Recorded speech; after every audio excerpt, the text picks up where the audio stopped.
Bem-vindo, obrigado por ter aceito aí o nosso convite e já você vai dar a sua contribuição também aqui, tá?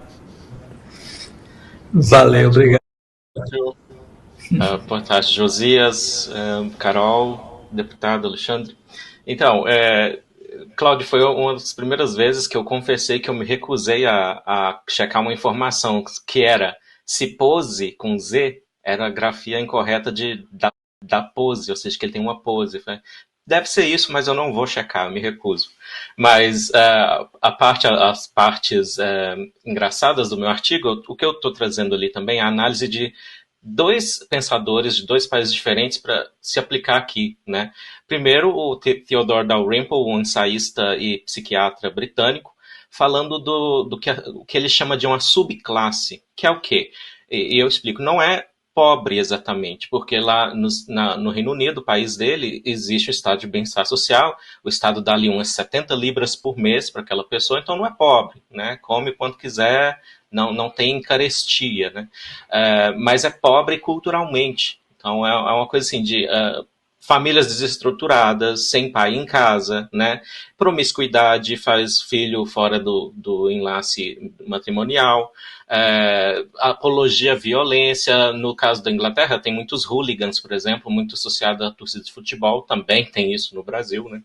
E o outro pensador que eu trouxe foi o Rob Henderson, que inclusive cresceu como uma criança adotada, ia de um lar para o outro, se tornou um dos pensadores mais importantes, eu acredito, da atualidade, e refletindo sobre o background dele, que é nos Estados Unidos, ele fala, olha, essa elite progressista, que fica aí exaltando modos diferentes de viver, o poliamor, a promiscuidade, criticando a família tradicional, é um dos grupos mais monogâmicos dos Estados Unidos.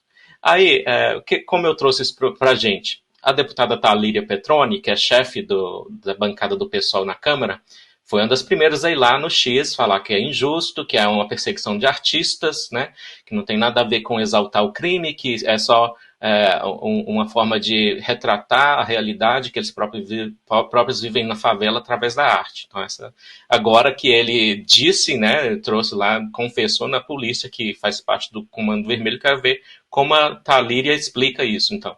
Mas, enfim, a Talíria, eu procurei, Cláudio, ela não é frequentadora de baile funk.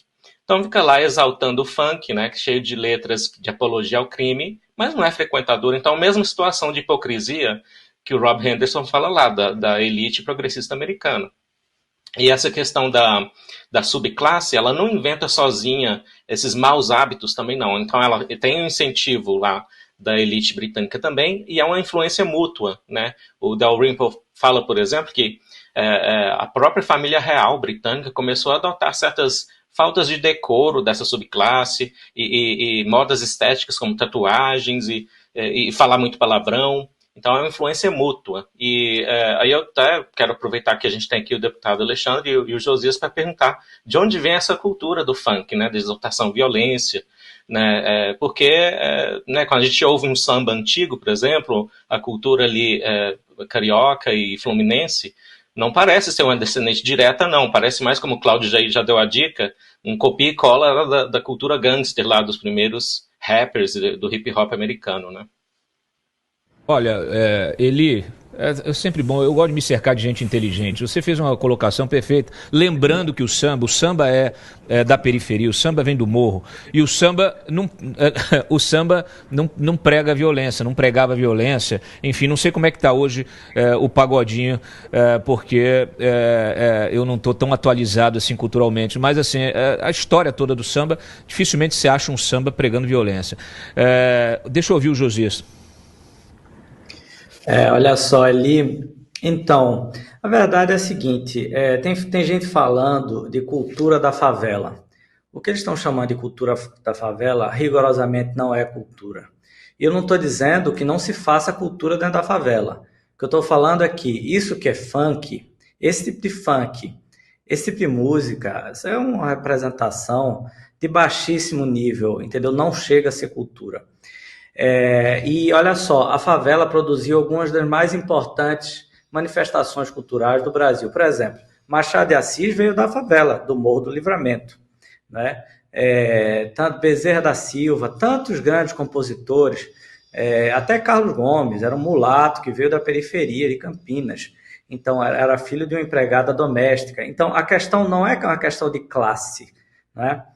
Existem duas acepções do termo cultura, né? Você pode entender no sentido antropológico, né, que tudo é cultura, então até os elementos comportamentais, qualquer coisa é cultura sob esse ponto de vista antropológico, mas existe outro sentido, que é cultura, são as produções, mas o sentido mais elevado, né, aquilo que tem valor num país, né? Então a cultura tem esse sentido. Então as pessoas estão confundindo muito esse termo, né? Então o que MC Pose faz não é cultura, rigorosamente não é cultura, o que não significa que a favela não tenha dado contribuições culturais ao Brasil, deu, e não foram poucas. Vou dar um exemplo aqui que pouca gente lembra. O Brasil já tinha ganhado o Oscar, na verdade, com a coprodução antes do Ainda Estou Aqui, que foi o filme Orfeu, né, Orfeu Negro, um filme de 1959, feito por Marcel Camus, que é um filme que ganhou o Oscar, é uma coprodução Brasil-França, feita a partir de uma peça de Vinícius de Moraes. Então, essa peça mostra o quê? Orfeu dentro da favela. Então, é um cantor negro. Então, a cultura brasileira feita na favela já foi e continua sendo, tem muita gente ainda hoje produzindo coisa boa dentro da favela. O problema é quando essas manifestações, né, que são apologia ao crime, que são um braço do crime organizado, né? Ontem, o vereador Rubinho Nunes iniciou aqui na Câmara dos Vereadores de São Paulo uma CPI para investigar a questão dos pancadões. E o que ele argumentou lá é que os pancadões não são uma manifestação cultural, elas são uma expressão do crime organizado.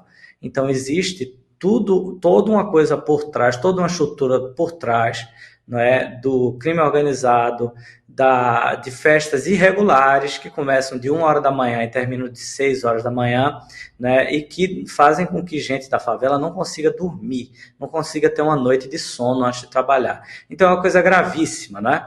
Então esse tipo de coisa tem que ser seriamente investigada. Porque, olha, eu vou te dizer uma coisa, Cláudio, o crime organizado compreendeu algo que Bolsonaro não compreendeu, que é a importância da cultura para difundir ideias. Então, a cultura tem um grande papel, a cultura é um soft power, né? Então, infelizmente, o crime organizado compreendeu isso.